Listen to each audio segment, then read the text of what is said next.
Delhi. In a few months, India will hold nationwide elections. Nearly 800 million people are expected to vote for the country's next government. Expected to be at the heart of the campaign, the issue of corruption. 2 years ago, a popular anti-corruption movement gripped the nation, and the impact of that movement is now being felt in the country's politics. A new party, the AAP, or Common Man's Party, is promising to clean up graft, and activists are encouraging citizens to report corruption and exercise right to information laws. It's a sight that's hard to believe. Rajesh Garg, a recently elected member of Delhi's Legislative Assembly, has shunned big cars in favour of the humble rickshaw. Rajesh is a member of the Aam Aadmi Party, a new political outfit that wants to weed out elitism and corruption from politics. The benefit of traveling in a rickshaw is that I can feel the potholes on the road. I can see all the garbage and experience all the problems on Delhi's roads.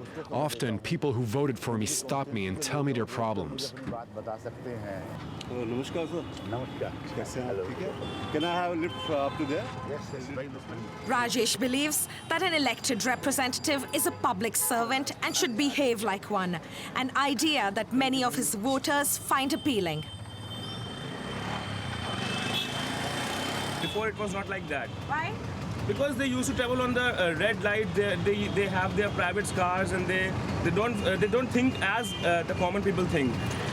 Today, Rajesh is headed to the Delhi Assembly as a member of the city's new government. Nobody could have predicted the Aam Aadmi Party's spectacular rise.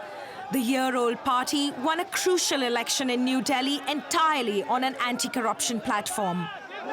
A few days ago, thousands of people assembled in the heart of Delhi to watch them being sworn in.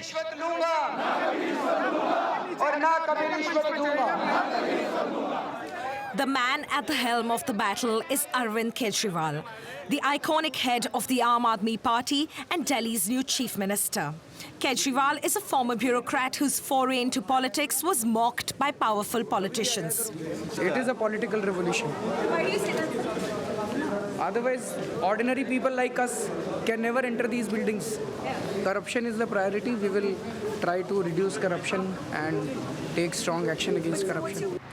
Barely a few weeks old, Kejriwal's government has already implemented crucial anti-corruption policies, like the introduction of a new helpline that encourages the public to report corrupt practices. Each day, hundreds of people wait at Kejriwal's office, hoping to get an audience with their white knight. He's told me to come and see him directly. This woman believes public authorities were bribed to demolish her house. I've come to meet Mr. Kejriwal because I want to know why only my house was demolished and no one else's in the neighbourhood. I'm sure he can help. 10 years ago, Kejriwal's life was more ordinary. Like Afroz, he too was an activist focused on using the country's newly implemented Right to Information Act to empower the common man. Here are all the right to information documents I filed with the Health Ministry. The Indian government introduced the RTI Act in 2005.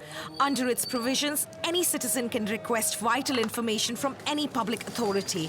It quickly became a tool to fight corruption in the hands of activists like Kejriwal and Afroz. For the first time, people were able to question their government, to say, we elected you, what have you done in the last 5 years? Many corruption scandals were revealed because of the Right to Information Act, the RTI. Afroz's activism has had concrete results. His RTI request to the Ministry of Health led to a significant reduction in the price of important life-saving drugs. What was the price of this medicine earlier? 266.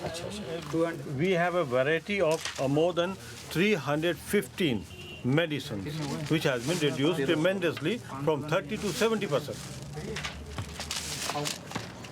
RTI activists are now breaching new frontiers. Subhash is lobbying to bring political parties under the scanner of the Act. This, he believes, will go a long way towards introducing transparency and accountability in Indian politics. There is no internal democracy. There is a lot of funding from the black money, unaccounted money, and no poll reforms are there in India. Therefore, they are running political parties like political shops for personal benefits of some political bosses. By exposing powerful people, activists in India often pay with their lives. Since 2007, over 215 RTI activists have been threatened, harassed and sometimes killed. Most of them hope Kejriwal's rise to power will usher in a new era for Indian activism. And next up here on Live from Paris, it's sports, starting with the French League Cup.